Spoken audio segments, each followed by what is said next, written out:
Hello दोस्तों, आप सभी का फूडी मून चैनल में स्वागत है। तो आज है मेरे मिनी ब्लॉग का डे 5। तो चलिए आज का ब्लॉग शुरू करते हैं। जैसा कि मैंने पहले बताया था, ये मेरा फूड चैनल है जिसमें मैंने अब अपने मिनी ब्लॉग्स भी डालने शुरू कर दिए हैं। इन मिनी ब्लॉग्स में और कुछ नहीं, जो मैं रेगुलर अपने लिए कोई भी खाना तैयार करती हूँ वही वीडियोज़ अपलोड करूँगी, ज़्यादा कुछ नहीं।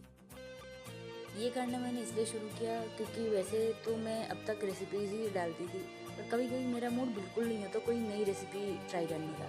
तो मैंने सोचा जो मैं नॉर्मल डे में अपने लिए कुछ भी बनाती हूँ, कुछ भी खाती हूँ, तो क्यों ना वो भी आप लोग के साथ शेयर करना शुरू कर दूँ। तो बस इसलिए मैंने इसे नाम दिया मिनी